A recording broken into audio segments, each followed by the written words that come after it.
Good evening my dear friends, कैसे आप लोग। आशा करता हूं कि आप लोग बहुत अच्छे होंगे। फ्रेंड्स, थोड़ा सा डिले हो गया था, कुछ काम करने लगे थे, इस कारण से थोड़ा लेट हो गया हमको लाइव आने में। लेकिन घबराइए नहीं, मैं जो प्रश्न लेकर आया हूं कल की परीक्षा के लिए बहुत ही ज़्यादा इम्पोर्टेंट है। यदि इन 70 प्रश्नों को, इसमें मैं 70 प्रश्न दूंगा, फिर आपको सब्जेक्टिव प्रश्न दूंगा, इन सारे प्रश्नों को आप देख लेते हैं तो निश्चित रूप से आप कल गर्दा उड़ा दीजिएगा, क्योंकि इसमें जो प्रश्न हैं आपके परीक्षा में पूछने वाले ही प्रश्न मैंने लिए हैं। अदर प्रश्न मैंने नहीं लिया है, वही प्रश्न मैंने रखा है जो कल के एग्जाम में पूछा जाएगा। आज इस वीडियो को देखिए, कल अपने परीक्षा में जाकर मिलाइएगा कितना प्रश्न आपका लड़ रहा है। निश्चित लड़ेगा ही लड़ेगा, ना वाला बात नहीं है। तो चलिए आज इस इंपॉर्टेंट क्लास को शुरू करते हैं। लेकिन यह साइंस का है, साइंस के बच्चों के लिए प्रथम पाली में पूछे गए प्रश्न के आधार पर बनाया गया है और इसमें 2 घंटा 45 मिनट का समय मिलता है। पूर्णांक आपके 80 हैं, ठीक है। चलिए इसके प्रश्न को देखते हैं। बहुत ही दमदार प्रश्न है सच में। इसमें का यदि आप 70 में 30 प्रश्न मार देते हैं ना, तो कल 70 में 70 मार के आइएगा, क्योंकि इसमें मैंने वही प्रश्न लिया है जो खास है। रियल में लगता है कि हाँ कुछ स्पेशल प्रश्न इसमें है। तो प्रथम प्रश्न को आप देखेंगे ध्यान से। प्रथम प्रश्न दिया गया है, एक नेत्र द्वारा किसी वस्तु का कैसा प्रतिबिंब बनता है। आप कमेंट में उत्तर देते जाइए, जिसका उत्तर याद है बोलिए। तो नेत्र द्वारा किसी वस्तु का प्रतिबिंब हमेशा वास्तविक, अगर वास्तविक बनेगा तो निश्चित क्या होगा, उल्टा होगा। वास्तविक बनेगा तो उल्टा, और वास्तविक उल्टा और वस्तु से छोटा बनता है। वास्तविक उल्टा वस्तु से छोटा, यहाँ ऑप्शन डी आपका राइट होगा। ऑप्शन डी राइट होगा। कमेंट में उत्तर देते जाइए, देखते हैं कौन कौन विद्यार्थी बता रहे हैं। विद्युत परिपथ में विद्युत धारा को मापने के लिए क्या उपयोग किया जाता है। विद्युत परिपथ में विद्युत धारा को मापने के लिए क्या उपयोग करते हैं, तो हम लोग ए मीटर का प्रयोग करते हैं। विद्युत परिपथ में ए मीटर से धारा को मापते हैं, ठीक है। विद्युत परिपथ में विद्युत धारा को मापने के लिए ए मीटर का प्रयोग किया जाता है। और देखिए, अगर धारा की उपस्थिति जानने हैं तो गैलोमीटर का प्रयोग किया जाता है। धारा की उपस्थिति जानने के लिए गैलोमीटर, और धारा को मापने के लिए ए मीटर का प्रयोग किया जाता है, ठीक है। निम्नलिखित में कौन विद्युत शक्ति को निरूपित नहीं करता है। इसमें कौन है जो विद्युत शक्ति को निरूपित नहीं करता, ये बताना है। करता नहीं, यहाँ कहता नहीं करता है। तो देखिए, यहाँ I² R विद्युत शक्ति है, VI भी क्या है, विद्युत शक्ति है, ठीक है। और यह विद्युत शक्ति नहीं है, V² IR ये भी विद्युत शक्ति है, लेकिन यह निरूपित नहीं करता है। तो ऑप्शन कौन सही होगा, डी राइट होगा। यह आपका डी राइट होगा, यह विद्युत शक्ति को निरूपित नहीं करता है। ऑप्शन डी राइट हो गया, ठीक है। निम्नलिखित में किसी वस्तु का वास्तविक प्रतिबिंब कौन बना सकता है। वास्तविक प्रतिबिंब किससे बनता है, ठीक है। तो याद रहे, यहाँ लेंस की चर्चा कर रहा है, लेंस की चर्चा करता है। तो उत्तल लेंस से वस्तु का वास्तविक काल्पनिक दोनों प्रतिबिंब बनता है, लेकिन अवतल लेंस से हमेशा काल्पनिक प्रतिबिंब बनता है। तो वास्तविक कौन बनाएगा, उत्तल लेंस। कहाँ है, ऑप्शन बी राइट है, उत्तल लेंस करेक्ट। वीडियो को शेयर कर दीजिए अपने अपने ग्रुप में, ताकि सारे बच्चे आ जाएं, सब कोई जुड़ जाए, क्योंकि बहुत ही दमदार यह सेशन है। दीजिए तो मैडम, वंस अगेन वीडियो आप लोग शेयर कर लीजिए। जितने शेयर करेंगे सारे बच्चे देखेंगे, जुड़ेंगे।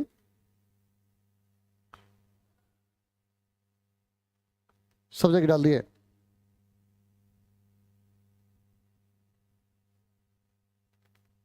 वन सेकेंड,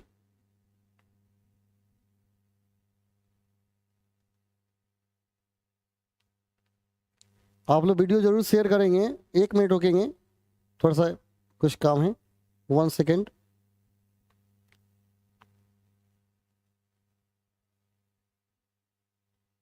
थोड़ा सा हम वीडियो को शेयर कर दें और कमेंट में बता दीजिए प्रियांशु कैसा साउंड हो रहा है।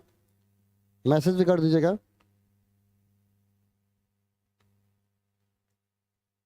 चलिए मैडम को बता दीजिए कैसा साउंड है, क्या है। थोड़ा साउंड का टेक्निकल इसको बैक कर दीजिए मैम। ओके, चलिए थोड़ा सा 2 सेकेंड, घबराई नहीं है। अगला क्वेश्चन है, किसी बिंदु वस्तु से निकलकर किरणें किसी लेंस से अपवर्तित होकर जिस बिंदु पर मिलती है उसे क्या कहते हैं। तो लेंस से अपवर्तन के बाद जब किरणें मिलती है तो वह बिंदु क्या होता है, फोकस होता है। वो बिंदु क्या होता है, फोकस। फोटोग्राफी कैमरा का अभिदर्शक होता है उत्तल लेंस। फोटोग्राफी कैमरा का अभिदर्शक क्या होता है? उत्तल लेंस होता है। ऑप्शन सी होगा, उत्तल लेंस होता है। ठीक है, नेक्स्ट आप लोग भी कमेंट में उत्तर देते जाइए। ठीक है, किसी शब्द को उसमें पाए गए छोटे अक्षरों को पढ़ते समय आप निम्न से कौन सा लेंस पसंद करेंगे?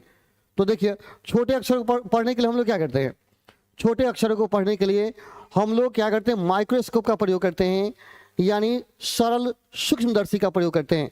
और आप जानते हैं कि सूक्ष्मदर्शी में क्या होता है? कम फोकस दूरी वाले उत्तल लेंस का प्रयोग किया जाता है। तो आंसर क्या होगा इसमें? कम फोकस दूरी वाला उत्तल लेंस कौन है? नीचे वाला 5 cm फोकस दूरी वाला उत्तल लेंस, बाकी सब अधिक फोकस दूरी वाला है, तो यह होगा उत्तल लेंस। ऑप्शन डी राइट होगा। ठीक है, कम फोकस दूरी वाला उत्तल लेंस। अगला है, किसी गोलीय दर्पण तथा किसी पतले गोलीय लेंस दोनों की फोकस दूरी -15 cm है। यहां ध्यान देना है, क्या दिया है? नेगेटिव। तो नेगेटिव दिया है तो निश्चित ही वो अवतल दर्पण होगा या अवतल लेंस होगा। तो अवतल दर्पण होगा या अवतल लेंस कहाँ दिया है देख लीजिए। और दर्पण अवतल लेंस नहीं, ये नहीं होगा। अवतल दर्पण दोनों अवतल, देखिए ऑप्शन सी में दिया है, क्योंकि अवतल दर्पण और अवतल लेंस का ही फोकस दूरी क्या होता है? निगेटिव होता है। तो ऑप्शन डी सी राइट हो गया। ठीक है, वोल्ट बराबर होता है, वोल्ट बराबर क्या होता है ये बताना है। तो 1 वोल्ट बराबर 1 जूल प्रति कूलाम होता है। आप याद कर लेंगे, 1 वोल्ट बराबर 1 जूल पर कूलाम कौन होगा? ऑप्शन बी राइट होगा, 1 जूल प्रति कूलाम। वीडियो को थोड़ा शेयर कर लीजिए ताकि बाकी बच्चे जुड़ जाएं। विद्युत आवेश के प्रवाह के दर को क्या कहते हैं? विद्युत प्रवाह के आवेश के दर को, विद्युत प्रवाह के आवेश के दर को कहा जाता है आवेश बटा समय। आवेश बटा समय क्या होगा? Q बटा T क्या होगा? विद्युत धारा कहलाता है।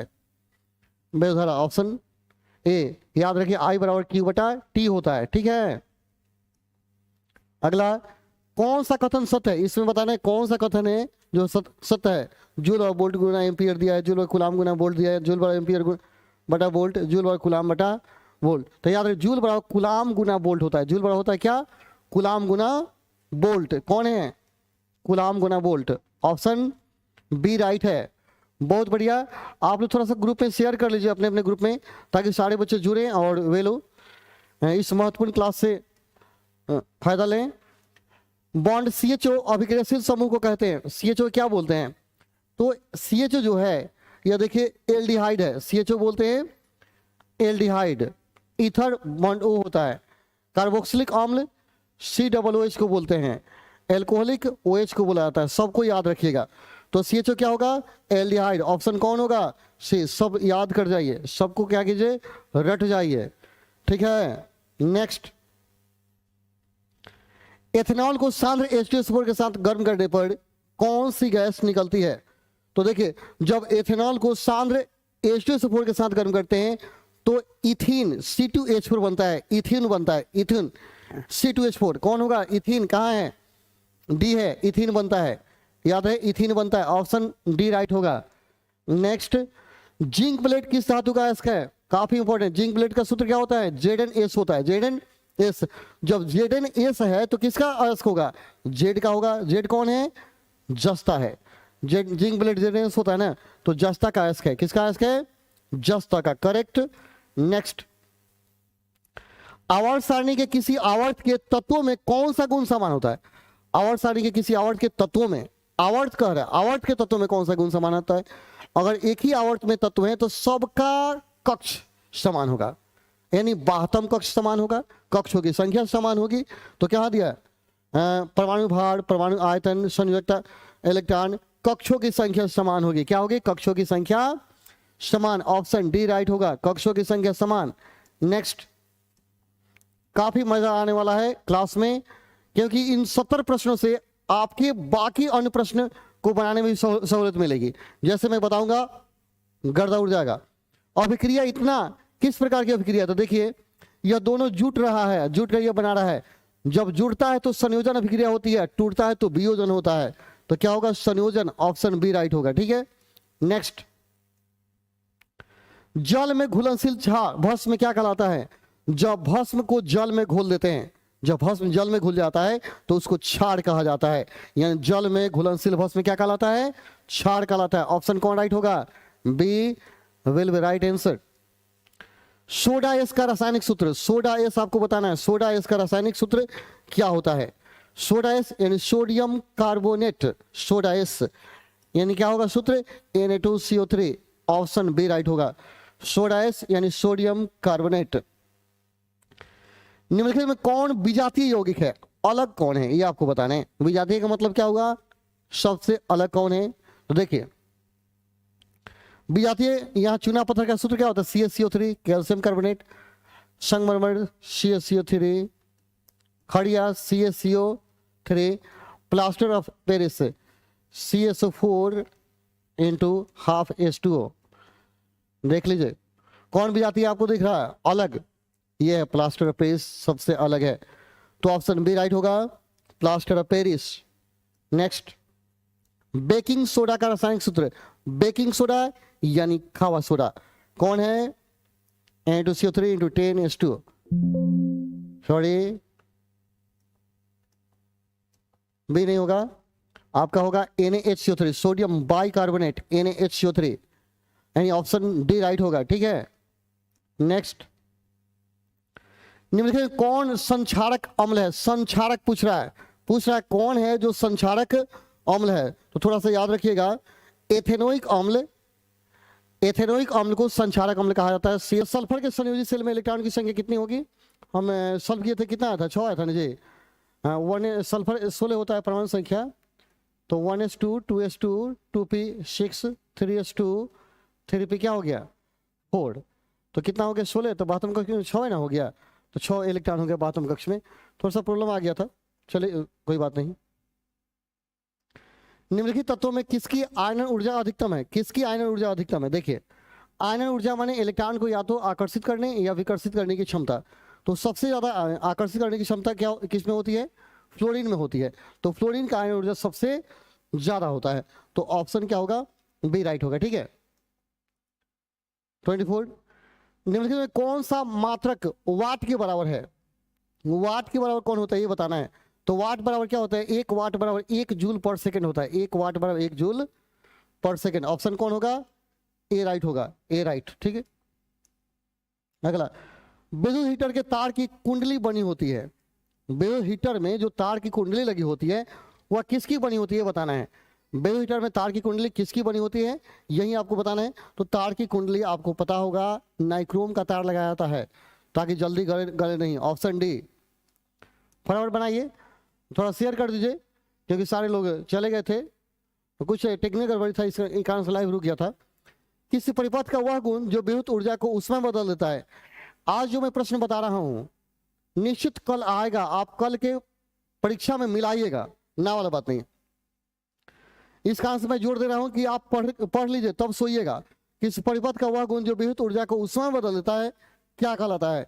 तो जो परिपथ का गुण है जो विद्युत ऊर्जा को उसमें बदलता है वह है परिपथ प्रतिरोध। प्रतिरोध के कारण ही विद्युत ऊर्जा क्या उसमें में कन्वर्ट होता है, तो कौन होगा, ऑप्शन ए राइट होगा। ठीक है, नेक्स्ट, एक विद्युत सेल में धारा प्राप्त करने पर इसके सिरों के बीच विभवांतर का मान होता है।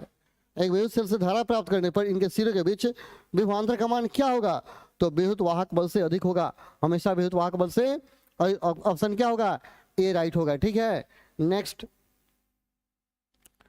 और नवीकरणीय ऊर्जा का स्रोत कौन है। और नवीकरणीय, देखिए 2 ऊर्जा स्रोत होता है, एक नवीकरणीय और एक अनवीकरणीय। जो स्रोत विशाल है, खत्म होने वाला नहीं है, उसे नवीकरणीय, और जो खत्म होने के कगार पे है वह अनवीकरणीय स्रोत है। तो देखिए कौन इसमें कहता है अनवीकरणीय, कौन खत्म होने के कगार पे है, तो कोयला, बाकी नवीकरणीय है। तो कोयला खत्म होने के कगार पे है, तो कौन आंसर होगा, ए ऑप्शन ए होगा राइट, कोयला अनवीकरणीय है। तरंगदैर्घ्य को समानता व्यक्त किया होता है, तरंगदैर्घ्य को किससे मापते हैं, तरंगदैर्घ्य किसका मात्रक है, लंबाई का। तरंगदैर्घ्य को मापते हैं मीटर में, मीटर में मापा जाता है। तरंगदैर्घ्य एक लंबाई है, तो मीटर दिया है इसमें, देखिए तो मीटर दिया है, ऑप्शन में दिया है, ऑप्शन ए राइट है, करेक्ट। किसी चालक तार से प्रवाहित विद्युत धारा में गतिशील कण होता है, कि चालक तार से प्रवाहित विद्युत धारा में गतिशील कण क्या होता है, वह इलेक्ट्रॉन होता है, इलेक्ट्रॉन, ऑप्शन सी राइट होगा। ठीक है, चलिए नेक्स्ट, 5 वोल्ट विभवांतर के 2 बिंदुओं के बीच 2 कूलाम आवेश को ले जाने में कितना कार्य किया जाएगा। कार्य W बताना है W बराबर होता है 1 सेकेंड। आप याद रखें कार्ज W बराबर होता है V इंटू कूलाम का तन है C, तो V का मान 12 वोल्ट है, C का मान 2 कूलाम का तन 24 होगा सर, 24 जूल, 24 जूल। ऑप्शन कौन हो गया? डी राइट होगा। नेक्स्ट, मेंडल ने अपने अनुवांशिकी प्रयोग हेतु किस पौधे का उपयोग किया था? तो मटर के पौधे का प्रयोग किया था, मटर के पौधे का प्रयोग किया था। ऑप्शन सी राइट होगा, ठीक है। नेक्स्ट देखिए, किस प्रकार के श्वसन में अधिक ऊर्जा मुक्त होती है? देखिए श्वसन 2 प्रकार का होता है, एक वायवीय और एक होता है अवायवीय, ठीक है। तो वायवीय श्वसन में जिसमें वायु लिया जाता है सबसे ज्यादा ऊर्जा उत्पन्न होता है, और अवायवीय में कम ऊर्जा उत्पन्न होता है। तो कौन आंसर होगा? तो वायवीय, ऑप्शन ए राइट होगा, ठीक है। चलिए फटाफट बनाइए। और गर्दन रदिकल, इसमें से निश्चित आएगा प्रश्न। मानव में नर जनन ग्रंथि कहलाता है, क्या कहलाता है? नर जनन ग्रंथि, वृषण, वृषण क्या है? नर जनन ग्रंथि है, ठीक है।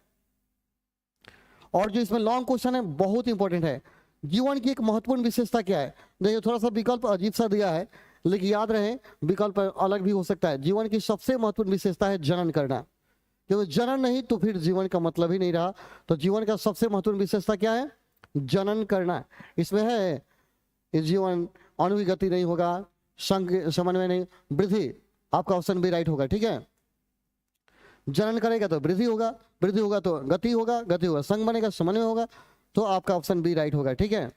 नेक्स्ट 33, स्वपोषी पोषण होता है, स्वपोषी किसमें होता है? सभी पेड़ पौधों में होता है, ठीक है। प्रोकैरियोटिक कुछ जीव होता है उसमें भी होता है, तो सभी पेड़ पौधों में स्वपोषण होता है। ऑप्शन सी यानी डी राइट होगा, ऑप्शन डी राइट होगा, ठीक है। डी मारिए। ग्लाइकोलाइसिस होता है, ग्लाइकोलाइसिस होता है, आपको बताना है ग्लाइकोलाइसिस किस में होता है, ये आपको बताना है। तो याद रहे ग्लाइकोलाइसिस जो है वह कोशिका द्रव में होता है। ग्लाइकोलाइसिस कहाँ होता है? कोशिका द्रव में होता है, कोशिका द्रव में, ऑप्शन बी राइट है, ठीक है। अगला, तंत्रिका तंत्र की संरचनात्मक एवं कार्यात्मक इकाई को क्या कहते हैं? तंत्रिका तंत्र की संरचनात्मक और क्रियात्मक इकाई को न्यूरॉन कहा जाता है, ऑप्शन ए राइट होगा, ठीक है। नेक्स्ट, कौन सा एंजाइम वासा पर क्रिया करता है? कौन सा एंजाइम है जो वासा पर क्रिया करता है? तो लाइपेज एंजाइम है जो वासा पर क्रिया करता है, लाइपेज, ऑप्शन डी राइट होगा, ठीक है। नेक्स्ट, ओजोन का आणविक सूत्र क्या होता है? ओजोन, ओजोन का आणविक सूत्र O3 होता है, ठीक है, O3, ओके। पीएच का कौन सा मान क्षारक विलयन को निरूपित करता है? क्षार, क्षार, जिस विलयन का पीएच मान 7 से कम होता है अम्ल, 7 से ज्यादा है तो क्षार, क्षारक कौन होगा? ऑप्शन सी राइट होगा। क्षारक विलयन कौन है? आपका सी राइट हो जाएगा, ओके। थोड़ा वीडियो को शेयर कर दीजिए ताकि बाकी बच्चे भी जुड़ जाएं, बहुत कम बच्चे जुड़े हैं। जल के एक अणु में हाइड्रोजन एवं ऑक्सीजन के परमाणुओं की संख्या होती है? एक अणु देखिए, एक अणु क्या होता है? H2O होता है ना जी। हाइड्रोजन दो गो है, ऑक्सीजन एक गो है, 2:1 होता है। परमाणुओं की संख्या पूछ रहा था, अतः 2:1 हो गया, ठीक है, भी हो गया। निम्नलिखित संकेतों द्वारा व्यक्त तत्व में कौन धातु है? इसमें कौन धातु है बताना है। देखिए यह बताता है 9 फ्लोरीन F9 हो गया, Mg मैग्नीशियम Mg 12 बता रहा है, और कार्बन से 6 ऑक्सीजन बता रहा है। तो यह अधातु अधातु अधातु मैग्नीशियम धातु है, ऑप्शन बी राइट होगा, ठीक है। ऑप्शन बी आपका राइट आंसर होगा। सही सही बनाइए, अच्छा से बनाइए, आप वीडियो शेयर कीजिए ताकि बाकी बच्चे देखें। अम्लीय ऑक्साइड के विलयन का पीएच मान, अम्ल का पीएच मान 7 से कम, अम्ल का पीएच मान 7 से कम, तो कौन होगा? 4, ऑप्शन बी होगा, 4 7 से कम है ना जी। नेक्स्ट, सबसे कठोर प्राकृतिक पदार्थ, तो सबसे कठोर कौन है? हीरा सबसे कठोर होता है, हीरा सबसे कठोर प्राकृतिक पदार्थ है, ऑप्शन सी राइट होगा। सिल्वर आयोडाइड का रंग कैसा होता है? सिल्वर आयोडाइड काफी इंटरेस्टेड क्वेश्चन है, इसको याद रखिएगा। सिल्वर आयोडाइड और सिल्वर क्लोराइड दो को पूछता है, दोनों का रंग, तो आप याद कर लेंगे सॉरी, अगर सिल्वर क्लोराइड दिया है तो सिल्वर क्लोराइड देगा, उसका रंग होता है, और क्लोराइड दिया है तो श्वेत होगा, और आयोडाइड दिया है तो पीला होगा।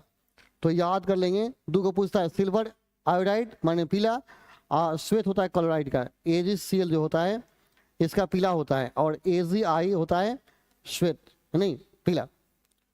फिर से याद बता दें, सिल्वर क्लोराइड का श्वेत होगा और आयोडाइड का पीला। यह दोनों याद कर लीजिए, बहुत ही इंपॉर्टेंट क्वेश्चन है, ठीक है। श्वसन किस प्रकार का रासायनिक अभिक्रिया है? तो श्वसन एक प्रकार का क्या है? उपचयन माने ऑक्सीकरण अभिक्रिया है, ऑक्सीकरण, ठीक है, यह ऑक्सीकरण होता है, यानी ऑक्सीकरण को ही उपचयन कहा जाता है, ठीक है। ऑप्शन ए राइट होगा, ऑक्सीकरण को ही उपचयन बोलते हैं। 49, पौधों में जनन अंग कहाँ होता है?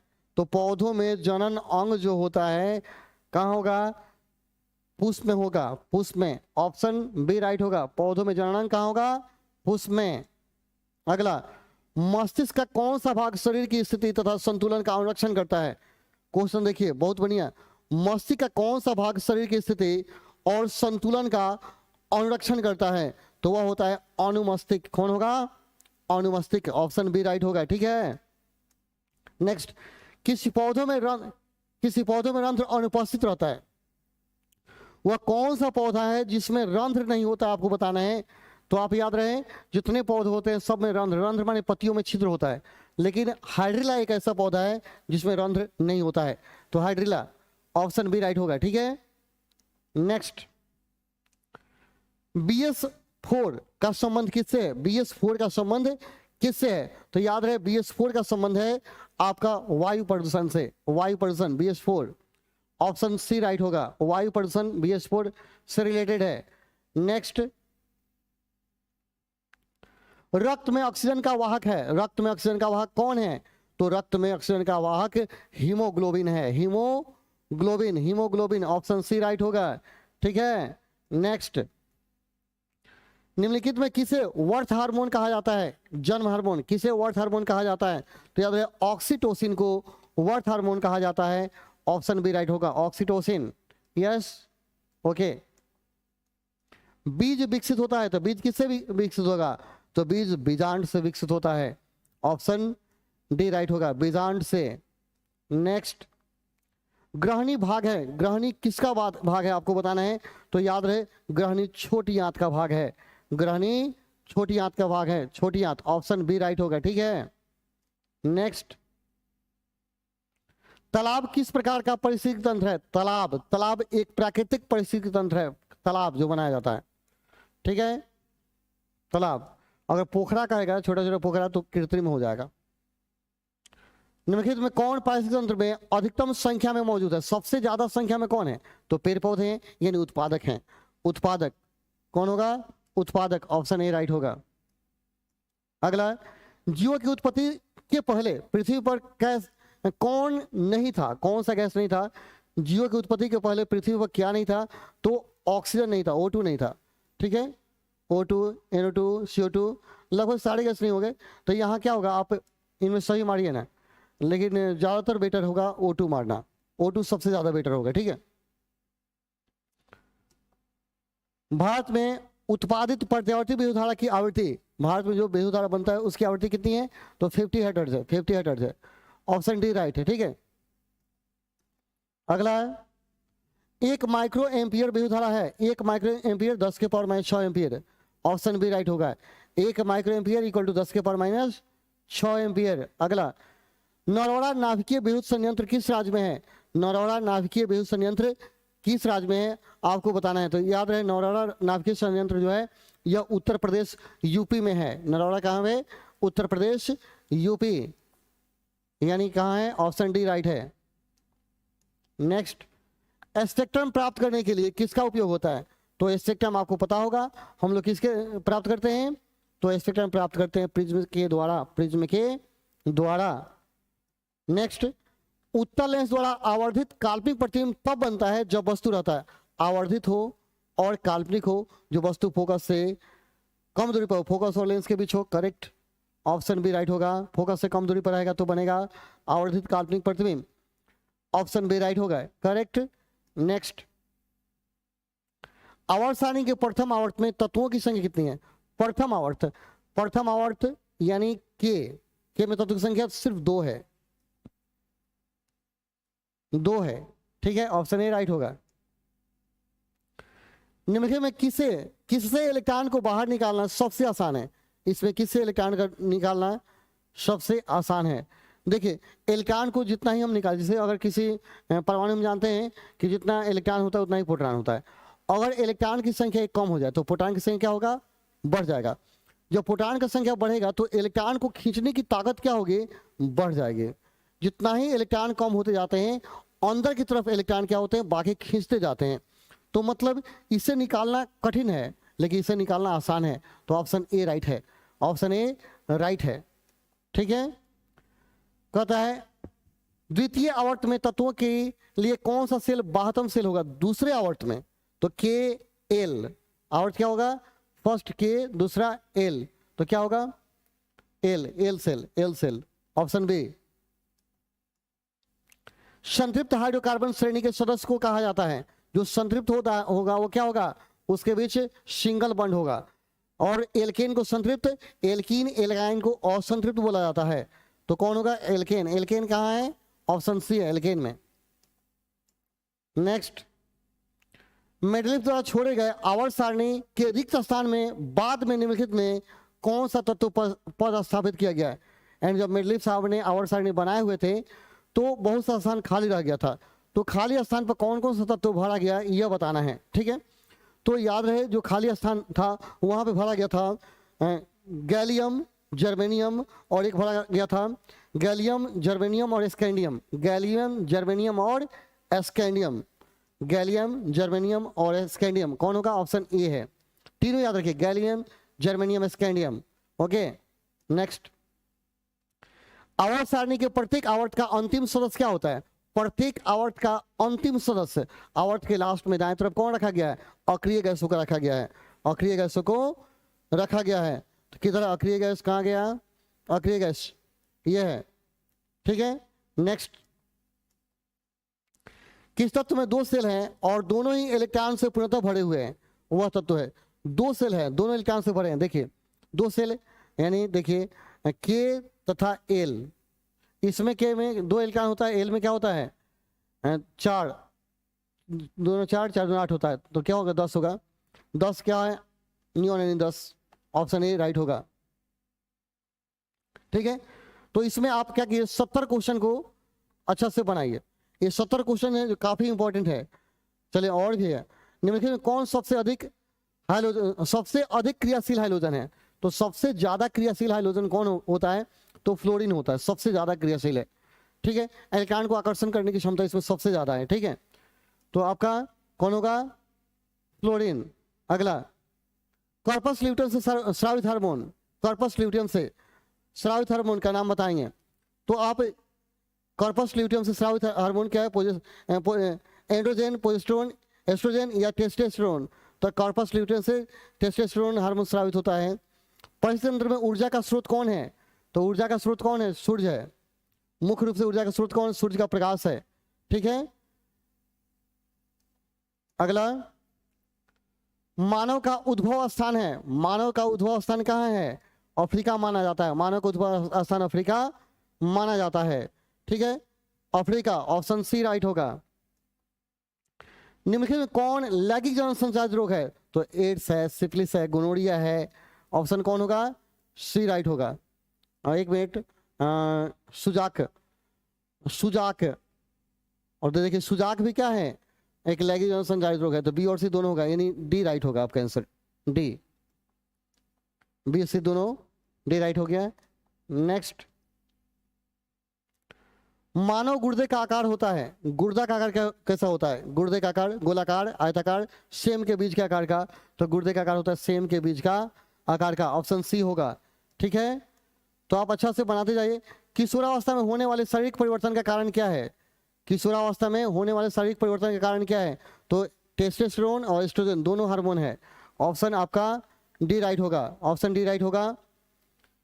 ठीक है, अगला, यौन परिपक्वता की अवधि को क्या कहते हैं? यौन परिपक्वता, किशोरावस्था, यौन अवस्था, वृद्धि अवस्था। यौन परिपक्वता तो यौन अवस्था बोलते हैं, यौन अवस्था बोलते हैं। ऑप्शन बी राइट होगा। ठीक है, ओजोन परत का ह्रास मुख्यतः किसके द्वारा होता है? तो CFC, क्लोरोफ्लोरोकार्बन के कारण, CFC के कारण होता है। ठीक है, अगला देखिए क्वेश्चन, चलिए यहाँ 80 क्वेश्चन थे ऑब्जेक्टिव जो खत्म हो गए, अब सब्जेक्टिव क्वेश्चन है। चलिए सब्जेक्टिव क्वेश्चन जो इंपॉर्टेंट उसे देख लेते हैं, ठीक है। कहते हैं नाभिकीय विखंडन क्या है, बहुत बढ़िया क्वेश्चन है, देख लीजिए, सबका स्क्रीनशॉट ले लीजिए, थोड़ा सा आप क्या कीजिए किताब से देख लीजिए। अवतल दर्पण के कोई दो उपयोग बताइए। देखिए नाभिकीय विखंडन में क्या होता है, एक बड़ा नाभिक टूट कर छोटे छोटे नाभिक बदल जाता है, इस क्रिया को नाभिकीय विखंडन कहा जाता है। अवतल दर्पण का कोई दो उपयोग, तो अवतल दर्पण का उपयोग क्या क्या है, अवतल दर्पण का उपयोग पूछा जा रहा है, देख लीजिए। तो अवतल दर्पण का सबसे पहला उपयोग आपको पता होगा, अवतल दर्पण याद कीजिए, उत्तल दर्पण और अवतल दर्पण दो होता है, आपसे अवतल दर्पण उपयोग पूछा जाता है। तो सबसे पहला उपयोग होता है कि हम सोलर कुकर में अवतल दर्पण का उपयोग करते हैं, ठीक है। एक और उपयोग, अवतल दर्पण का उपयोग सोलर कुकर के अतिरिक्त हम क्या करते हैं, वेपर लाइट में भी किया जाता है। वेपर लाइट में तो उत्तल दर्पण होता है, अवतल दर्पण लगाया जाता है, जो टॉर्च होता है ना उसमें अवतल दर्पण का प्रयोग किया जाता है, टार्च में और सोलर कुकर में।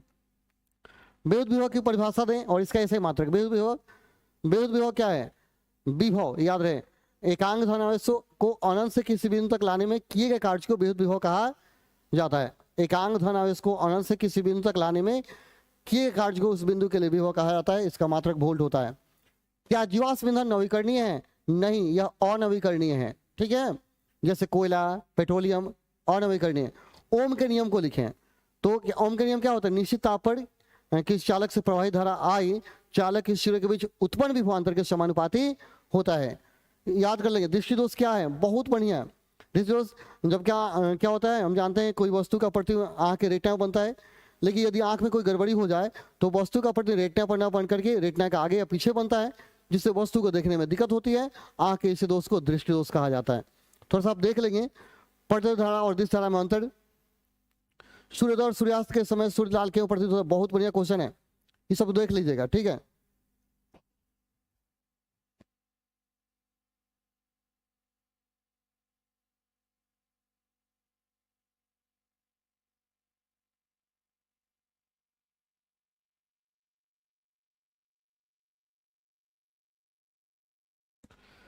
अगला क्वेश्चन देखें, दीर्घ उत्तरीय प्रश्न है। एक अवतल दर्पण में सिद्ध करें कि 1/v + 1/v = 1/f। बहुत इंपॉर्टेंट क्वेश्चन है। विद्युत मोटर का नामांकित आरेख बनाएं, इसका सिद्धांत कार्यविधि स्पष्ट करें। विद्युत मोटर में विभक्त वलय क्या महत्व बताएं। बढ़िया, अच्छा सा क्वेश्चन है। इन सारे क्वेश्चन को एक बार देख लीजिएगा। केमिस्ट्री का है, भूमिगत जल के किन्हीं दो लाभ बताएं। दूसरा, प्लास्टर पेरिस का आणविक सूत्र लिखें। संतुलित रासायनिक समीकरण लिखें। निम्नलिखित समीकरण को संतुलित करें, इसको संतुलित करना है।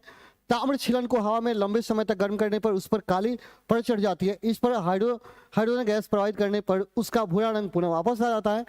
यहाँ कौन कौन सी अभिक्रियाएं होती है, अभिक्रिया के नाम और समीकरण लिखें। अयस्क क्या है, पीतल एवं तांबे के बर्तन में दही और खट्टे पदार्थ क्यों नहीं रखे जाते हैं। लोहे को जंग लगने से किस प्रकार बचाया जा सकता है। सहसंयोग बंधन क्या है, इसके दो उदाहरण दें। हमारे दैनिक जीवन में पीएच का महत्व बताएं। हाइड्रोकार्बन क्या है, ये कितने प्रकार का होता है। बायोलॉजी है, रक्त का द्विगुण परिवहन क्या है। एक पर्वतीय पुष्प के सहायक अंगों का वर्णन करें। कायिक जनन क्या है, धमनी और शिरा में अंतर, किन्होंने किस प्रकार श्वसन है। देख लीजिए, पौधों में भोजन, सबका स्क्रीनशॉट ले लेंगे।